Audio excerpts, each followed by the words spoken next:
The hyper-realistic sculptures of Ron Mueck and Patricia Piccinini often elicit immediate visceral reactions from viewers, with Patricia's work venturing into the realm of the grotesque, creating hybrid creatures that blur the line between familiar and alien. And Ron's oversized human figures and animals similarly command attention through their odd proportions and strange realism. But behind the scenes and beyond the initial shock and all of the interesting conceptual interpretations that these work provoke, there are two quite different studios and approaches to artistic creation. So in today's video, we're going to explore the studios of both Ron and Patricia, looking at how they're different, how they're similar, and how both of these studios facilitate the production of these amazing works of art. In the case of Patricia Piccinini, it's important to note that whilst my personal interest and the focus of this video is on the process of making creative work and where that work is being made, Patricia's creative focus is primarily on the conceptual and ideational aspects of her work. Patricia is very simply quoted as saying, "My work is about ideas." The initial drawing and conceptual development are where her primary creative energies are directed. And because of this, unlike Ron Mueck, who I'll talk about in just a minute, Patricia is not a solitary artist working alone in her studio. The reason she can focus so much on ideation and story is that her creative process and studio setup involves collaborating with a very carefully curated team of in-house specialists who bring her sketches into physical form, with Patricia acting more as an art director overseeing the production. These works of art are really the product of a team of people, and Patricia is very explicit about that in many of the interviews that she's given over the years. And so her studio, based in Melbourne, Australia, is really set up to facilitate this team effort. As you can see, it's a fairly recognisable model-making type facility with different projects in various stages of completion. There's trays of fake body parts everywhere, scatterings of materials and tools that reflect the messy hands-on fabrication process. The studio also has that interesting balance of messy creative freedom and then careful organisation of equipment and resources. In the main warehouse space, you can see they have these massive industrial shelving units lining one of the walls, storing some of Patricia's 2D canvas work. There's boxes of various materials and also previous work that's being stored in transport containers. They also have what look like to be custom-built dispensers for various materials. It's a small detail, but a piece of equipment that probably makes a surprisingly big impact on their daily workflow. And in previous videos, I've talked about the importance of making it easier for yourself to make your art and to reduce any practical or logistical points of friction in your creative process. And having your regularly used materials on hand and easy to access is definitely a big part of that.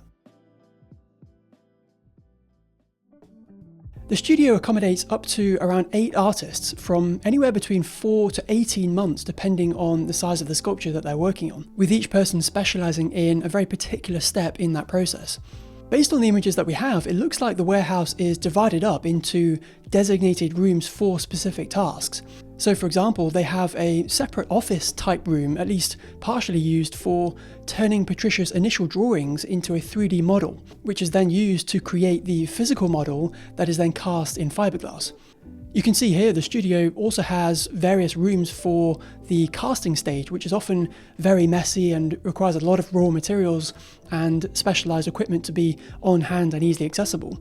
It looks like they also have areas dedicated to the finishing work, such as the painting and hair application, with lots of interesting organisation for different hair and fur materials you can see here. So Patricia's studio, as I've tried to show, is really set up to foster this very creative but organised and collaborative team effort.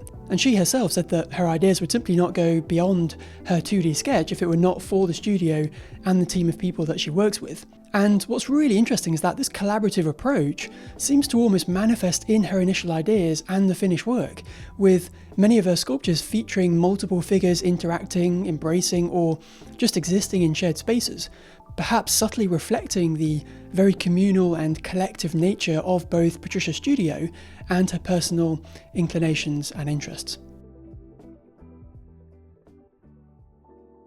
In contrast, Ron Mueck Studio is much more orientated and set up to create a place of solitude, where Ron can work alone for long periods of time without interruption. And again, this is really interesting as many of his sculptures are often singular figures, sitting, standing, or just lying down in more contemplative, solitary poses, as if also mirroring his own creative process. Justin Payton, an art curator, even said, "These are not just solitary sculptures, but sculptures about solitude, about the gap between how we perceive ourselves and how we appear to others." Ron worked from a small studio in London for quite a long period of time, which you can see in these images here, but he then moved to his now current studio in a place called Ventnor on the south coast of the Isle of Wight. Both of his studios are, similarly to Patricia's studios, very typical of your standard model making facility. And in fact, Ron actually started out making models for film and television, working under the mentorship of Jim Henson, the creator of The Muppet Show. So you can see his studios are filled with the many tools and types of equipment required for this kind of work, with lots of organised tool racks, drawers and containers for different stages of fabrication. Both of his studios are very creatively active environments, I would say. They're quite busy, and every photo shows the studio in pretty much a different state of activity. There's always something being made, there's a half-finished sculpture over there or an experiment of some kind. But what's interesting is that his London studio is a bit more creatively disordered, as I like to say, with various piles of materials, stacks of buckets, small models everywhere, there's tools spread out across every surface, and a few layers of clay residue and dust lining the wooden floorboards. His new studio in the Isle of Wight, on the other hand, is definitely a bit more refined, it's more controlled and just generally more organised and tidy. It looks to be a more modern building, it's a bit larger, which is always going to make the space appear, a bit more well kept. But despite the differences, both of his studios look to be quite compact and efficient, which is, I'm sure, conducive towards Ron's more solitary, personal, hands-on sculpting process. And I'm sure the somewhat remote, at least compared to London, location of his current space further adds to the intimate, quiet, meditative setting that seems to be Ron's preferred environment to work in. Very different to Patricia's busy, city-centred warehouse studio, which is much larger with multiple rooms for dedicated stages in the process. It's always interesting to me to see how an artist's studio evolves or changes either over time or, in the case of Ron Mueck, when he moved out of his London studio to the Isle of Wight. I couldn't find an exact date of his move, and I couldn't find any interviews on the topic either, unfortunately. So I'm not entirely sure whether he still owns and uses his London studio. Ron is notoriously media shy, so there's very little information about any of his process or ideas, let alone, how he has a studio set up. But interestingly, it did remind me of the American artist James Jean, where in a previous video of mine I talked about his transition from a dark, poorly lit warehouse studio to his now clean, modern, white-walled home, and how his change in studio changed the style of his art. It became brighter, more lively, and more precisely rendered.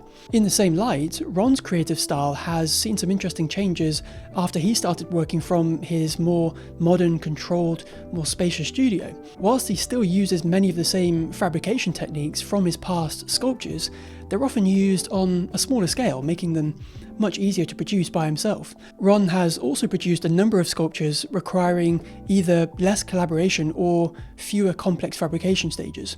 The On Guard sculptures of 3 dogs are evidence of this more simple, clean style, being partially designed in a 3D modelling software and actually carved out in large bricks using a CNC machine, a modern technique that Ron has, as far as I'm aware, never used before and is very different to his previous fabrication methods.